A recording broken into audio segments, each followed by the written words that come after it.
अनुष्का गणेश काळे। आज मी आपल्या समोर पुण्यश्लोक अहिल्यादेवी होळकर यांच्या विषयावर माझे मनोगत व्यक्त करणार आहे। ते तुम्ही शांतपणे ऐकावे एवढीच माझी नम्र विनंती।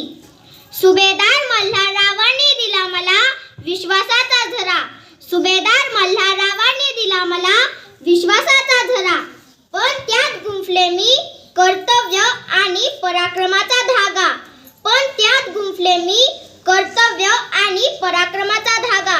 राजकारणाच्या या खेळात मला पडली कितीतरी कोडी, राजकारणाच्या या खेळात मला पडली कितीतरी कोडी, पण त्या कोड्यांच्या उत्तरात मात्र मला सापडली प्रजेविषयीची गोडी, पण त्या कोड्यांच्या उत्तरात मात्र मला सापडली प्रजेविषयीची गोडी। प्रजेला मिळावा न्याय हा एकच होता ध्यास, प्रजेला मिळावा न्याय हा एकच होता ध्यास, त्यासाठी मी केले अनेक संघर्ष व अथक प्रयास, त्यासाठी मी केले अनेक संघर्ष व अथक प्रयास। मी अहिल्या या माळव्याची राणी, नाही फक्त नावाची तर कर्माची धनी। मीच ती अहिल्या जिने चूल आणि मूल ही समाज व्यवस्था झुकारून एका हातात शस्त्र आणि दुसऱ्या हातात शास्त्र घेऊन तब्बल 29 वर्षे आदर्श राज्यकारभार केला। 31 मे 1725 रोजी माणकोजी शिंदे व सुशीलाबाई शिंदे यांच्या पोटी धनगर कुटुंबात माझा जन्म झाला। 1754 मध्ये कुंभेरीच्या युद्धात माझे पती खंडेराव होळकर यांना वीरमरण आले। पतीच्या निधनानंतर मी राज्यकारभार माझ्या हाती घेतला। हा राज्यकारभार चालवत असताना मल्हारराव म्हणजेच माझे सासरे हे माझ्या पाठीशी खंबीरपणे उभे होते।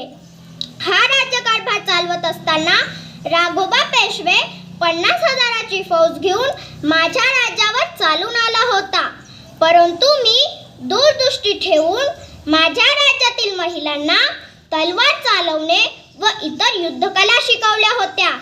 सर्वात आधी कोणी महिलांची फौज तयार केली असेल तर ती मी आहे, पण फक्त हातात तलवार घेऊन चालत नाही, त्यासाठी बुद्धी कौशल्याचीही जोड असावी लागते। मी उचित न्यायदानासाठी प्रसिद्ध होते। मी भारतभर हिंदू मंदिरे व नदीघाट बांधले, तर लोकांना रोजगार निर्माण व्हावा म्हणून औद्योगिक धोरण आखले। मी हिंदू मंदिरांचा जीर्णोद्धार केला। आज आपला जिल्हा अहिल्यानगर या नावाने ओळखला जातो। माझ्या लोककल्याणकारी कार्याने आज मला हे मानाचे स्थान दिले आहे। शेवटी मी इतकंच म्हणेन की प्रत्येक स्त्रीने जागवावा स्वतःमधील धीर, प्रत्येक स्त्रीने जागवावा स्वतःमधील धीर, स्वतःसाठी, समाजासाठी व देशासाठी असावं सदैव खंबीर, असावं सदैव खंबीर। मी अहिल्या, माझं मनोगत इतकंच की स्त्री शक्तीचं हे रूप हेच खरं या सृष्टीचं स्वरूप, हेच खरं या सृष्टीचं स्वरूप। धन्यवाद।